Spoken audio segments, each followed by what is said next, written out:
Hey everyone, welcome back to the channel. In today's video, we are going to be changing spark plugs in a Subaru Crosstrek. If you can do this job yourself, you will save quite a bit of money, as the labor guide shows a couple hours to do this job. The dealership will try to tell you that they have to lift the engine up to get to the spark plugs, and that is not the case. First thing we're going to do is remove the battery and the hold down. This battery had a corroded cable, so I also unbolted that cable in so I can replace it later. And then using a 10mm socket and a ratchet, we can reach down and unbolt the two ignition coils. There's not a lot of room between the inner fender and the ignition coil, and it is quite likely that you will drop a bolt. If that happens, it'll probably land in the skid plate unless the skid plate is removed, but normally it won't get caught up anywhere where you can't find it. So I just remove both of the coils at once. I leave the harness actually plugged in. And once the coil is unplugged, you can wiggle it around a little bit and then actually just set it towards the rear of the engine and get it out of your way.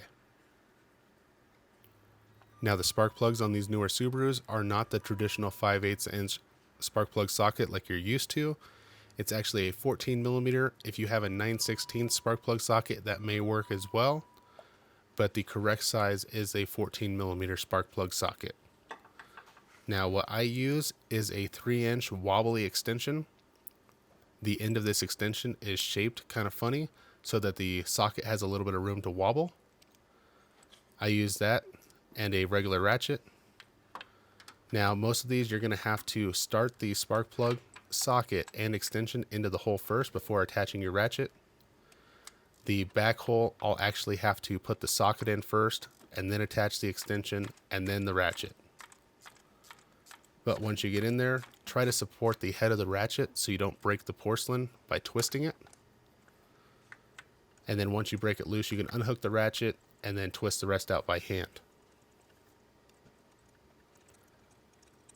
Now these spark plugs also have a smaller diameter thread, and they also have a longer threaded portion, so they do take a while to get out of the vehicle.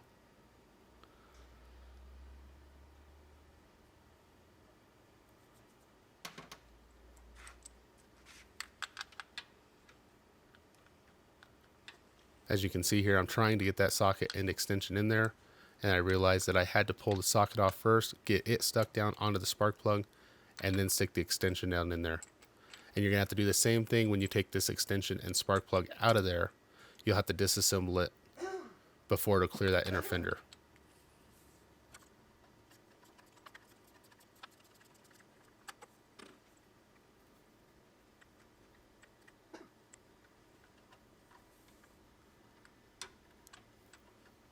And I'm going to put back the same part number on the spark plug. So I got some new NGKs identical to the ones I took out. That's what I'm going to be putting in with no anti-seize. You don't need anti-seize on the NGK plugs that have the silver base. And I forgot to turn my camera on to my timer when I started this, but that is how long I've been working on the vehicle right now. A little less than 10 minutes, and I'm already putting the spark plugs back in on one bank.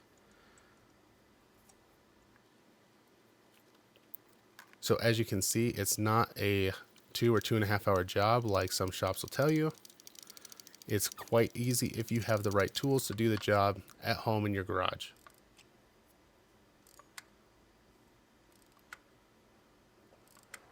Make sure to check the box on the installation instructions. I believe these ones you hand tight until the gasket touches, and then it's an additional half a turn.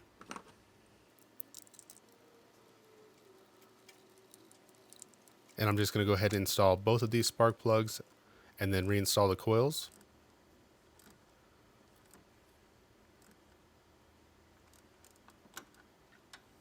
And make sure when you're tightening them, you're supporting the head of the ratchet. You don't want that flex to crack the porcelain, just like when we took them apart. So with a little bit of wiggling, we can get those coils back in the spot where they need to be, get the bolt back in, and then we can tighten up that bolt that holds down the coil. Now I don't have the torque spec on these, but it is only a 6mm thread, so don't overdo it. They just need to be snugged up. On the passenger side, we have to pull out the air snorkel and the airbox. There's just a couple of plastic push pins holding that snorkel in. On the airbox, There's actually a 10mm nut back behind the headlight. We'll have to remove that. I don't have a good view of that on camera, but right where my hand is, there's a 10mm nut attached to a rubber isolator that is attached to the air filter housing. Now we are also going to have to unplug the mass airflow. This harness is clipped down lower on the box as well, so once we have it unplugged, we'll have to release that clip.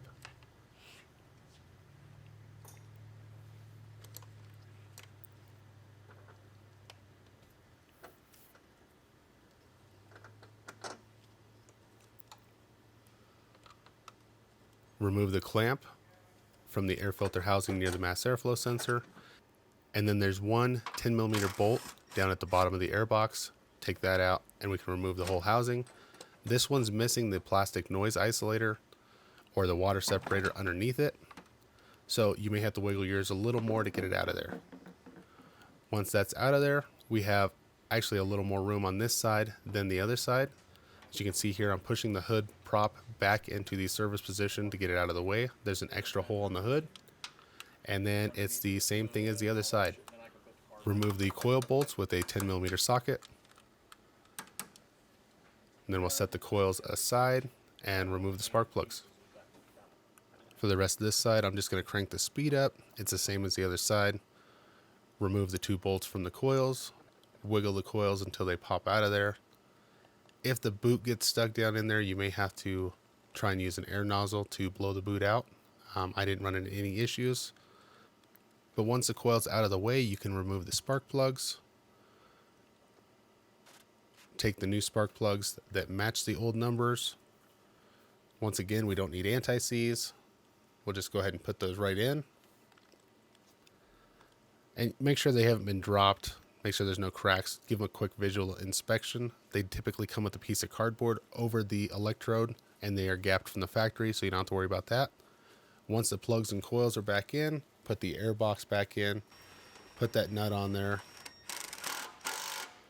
plug in the mass airflow, tighten the air boot, and we are about done. Now I'm putting the battery back in here. I did rinse it off with water because it had a little bit of corrosion going on. We're still only 26 minutes into this job and we're almost done. Put the air snorkel back in with the 2 plastic clips that hold it to the core support. And then I went ahead and cleaned up this battery and I put a brand new cable end from Subaru on that positive side. I'm also going to put some battery isolation pads on there to help prevent corrosion from getting back into the connector again. It's just a fiber washer with typically some type of grease or dielectric compound on there.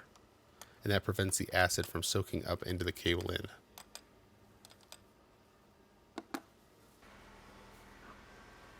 Quick visual check to make sure that the negative end doesn't have any corrosion inside of it. This one was okay. All of the corrosion was on the positive end.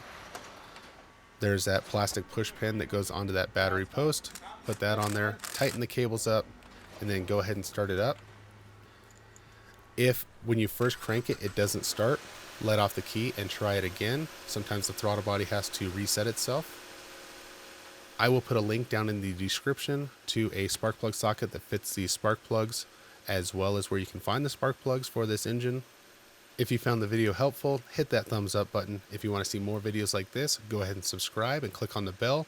I also have a playlist I'll link below that will show you other repair videos that I've done for this Subaru or another Subaru similar to this. Thanks for watching, and I'll see you guys next time.